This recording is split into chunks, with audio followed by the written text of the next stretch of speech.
अस्सलाम वालेकुम स्टूडेंट्स आज से हम लेजेंडर डिफरेंशियल इक्वेशन और बेसल डिफरेंशियल इक्वेशन से रिलेटेड कुछ एमसीक्यूज करेंगे। तो नंबर 1 पर हमारे पास एमसीक्यूज है the differential equation 1 minus x square into Y double dash minus 2x y dash plus n into n plus 1 into Y which is equal to 0 where n is a real number.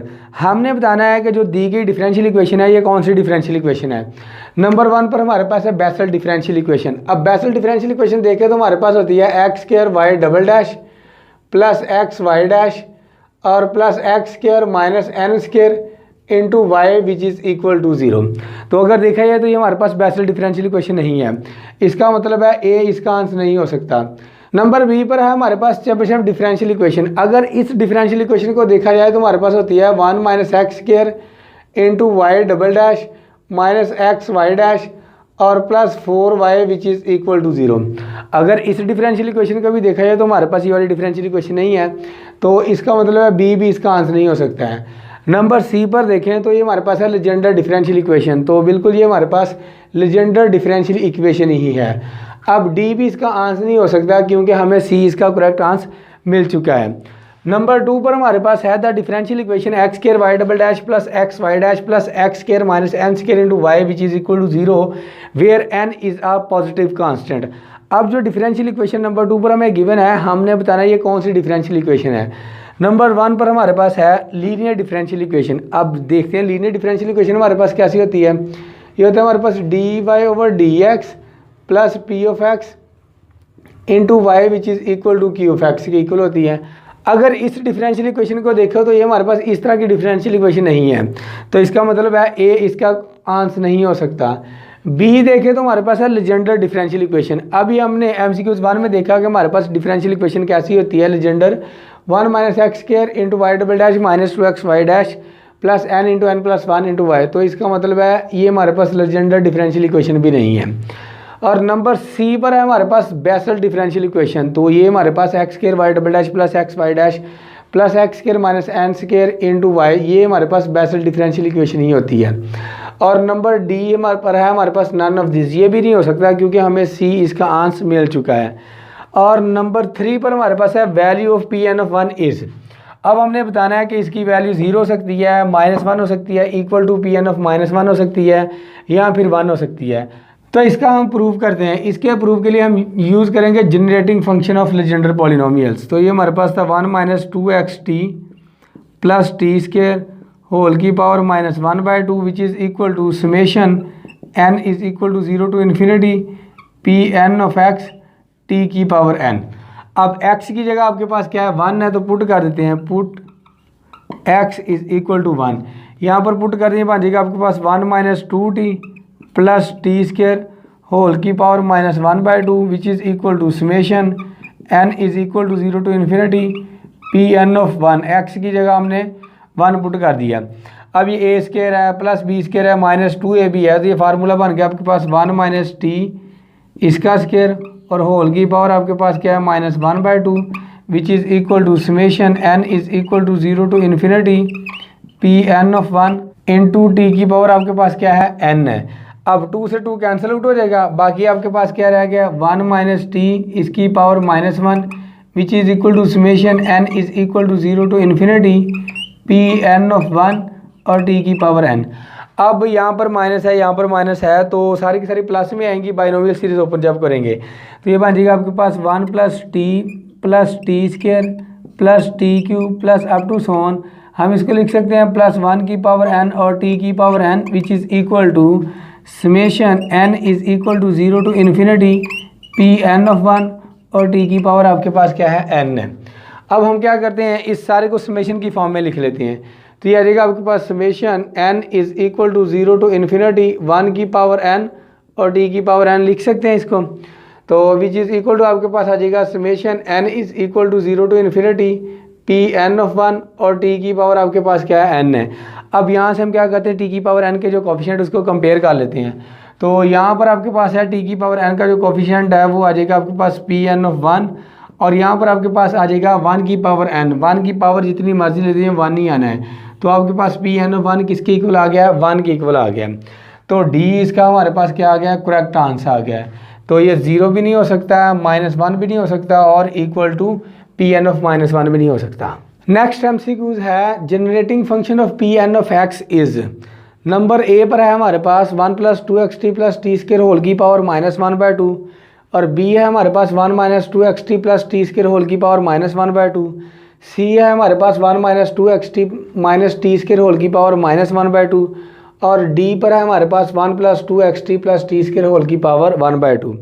तो हमारे पास generating function था 1 - 2xt + t² whole की power -1/2 which is equal to summation n is equal to 0 to infinity p n of x और t की power आपके पास क्या था n था। अब इन चारों में से हमने देखना है कि हमारे पास इस तरह का जेनेटिक फंक्शन कहाँ पर है।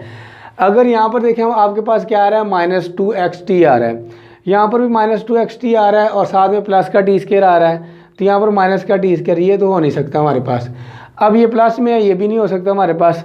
अब यहाँ पर आपके पास क्या आ गया, प्लस का आ गया है, तो ए भी नहीं हमारे पास इसका आंसर हो सकता है। तो बी हमारे पास क्या है 1 - 2xt + t² होल की पावर -1/2।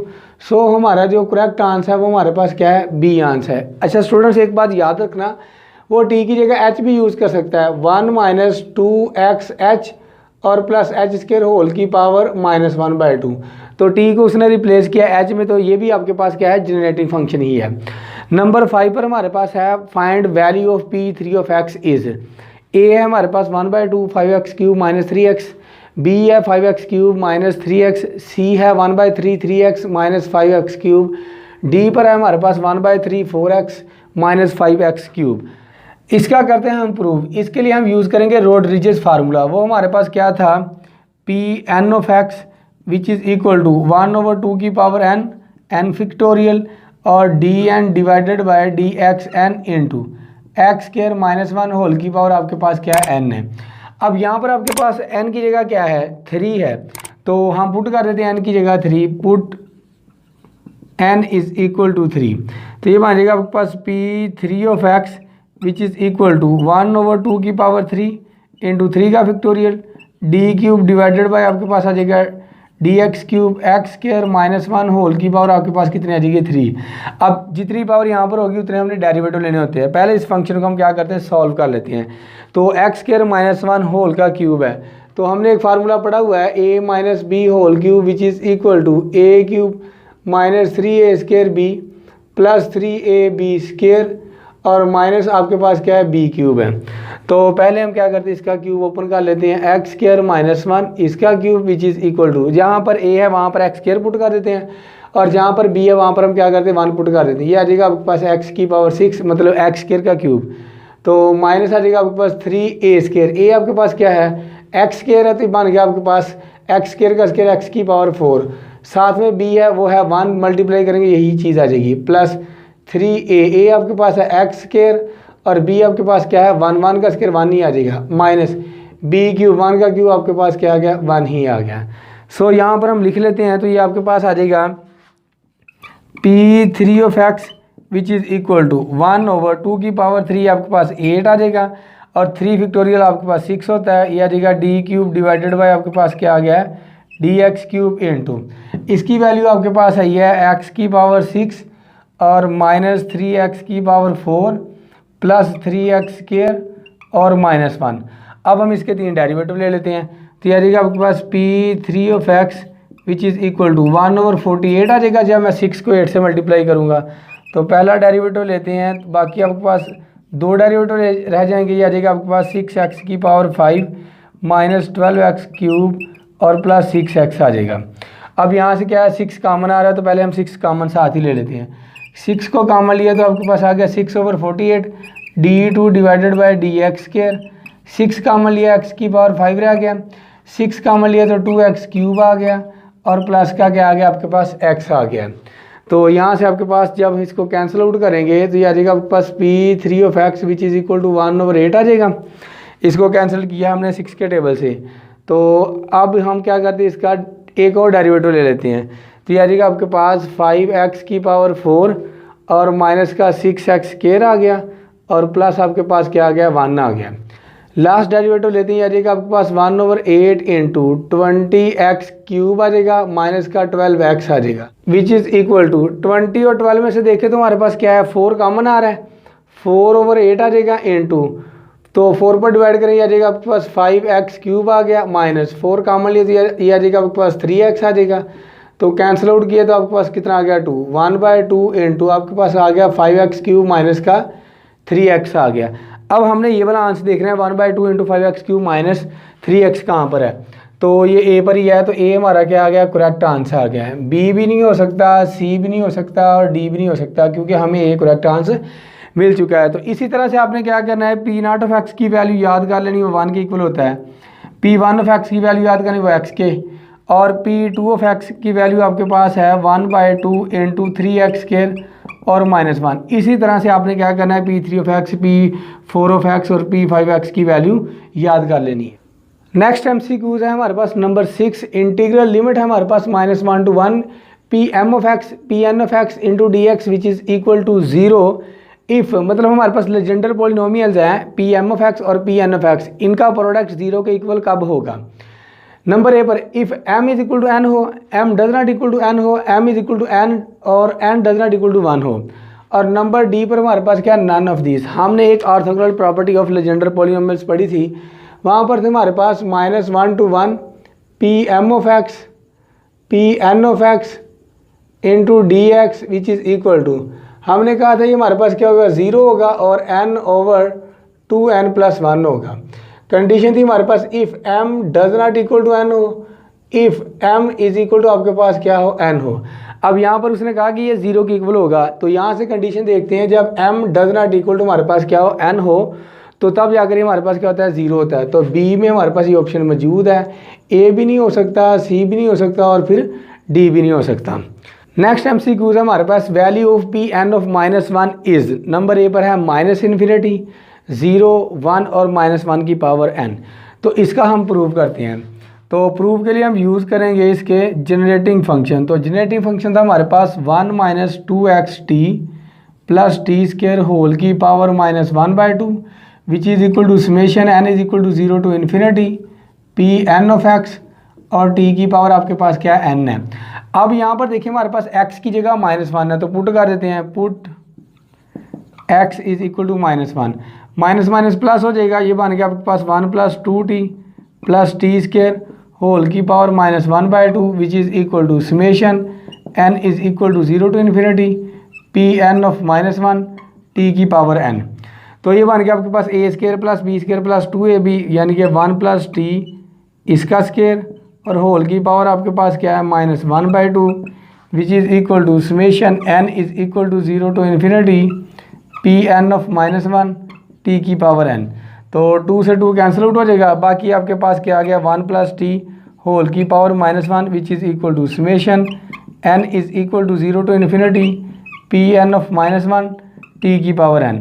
अब यहाँ पर प्लस है, यहाँ पर क्या आपके पास माइनस है, हम क्या अल्टरनेटिव साइन होते हैं जब हम बाइनोमियल सीरीज अप्लाई करते हैं। यानी कि आपके पास 1 - t plus t² minus t³ plus t की पावर 4 माइनस अप टू सोन -1 की पावर n और t की पावर n लिख सकते हैं। जब 0 पुट करेंगे 1 आ जाएगा, 1 पुट करेंगे -t आ जाएगा, तो इसी तरह से चलता जाएगा विच इज़ इक्वल टू आपके पास आ जाएगा summation n is equal to 0 to ∞ Pn और t की पावर आपके पास क्या है, n है। अब इस लेफ्ट हैंड साइड को हम क्या करते हैं, समेशन की फॉर्म में लिख लेते हैं। यह आ जाएगा आपके पास summation n is equal to 0 to ∞ -1 की पावर n t की power n which is equal to summation n is equal to 0 to ∞ Pn और t की पावर n। अब t की पावर n का जो कोफिशिएंट है उसको हम कंपेयर कर लेते हैं। तो यहाँ से आपके पास आ जाएगा Pn और ये आ जाएगा -1 की पावर n आ जाएगा। जब हम 0 पुट करेंगे तो आपके पास पहली टर्म आएगी, जब हम 1 पुट करेंगे तो हमारे पास सेकंड आएगी। तो अल्टरनेटिव साइन है, तो इसी वजह से हमने -1 की पावर n लिखा था। सो हमारे पास Pn ये किसकी इक्वल आ गया, -1 की पावर n की इक्वल आ गया। अब हम देखते हैं, हम जो ऑप्शन दिए गए थे, तो A है हमारे पास -∞, ये नहीं हो सकता हमारे पास। B हमारे पास क्या है, 0, ये भी नहीं हो सकता। C भी नहीं हो सकता। और D में हमारे पास ऑप्शन मौजूद है -1 की पावर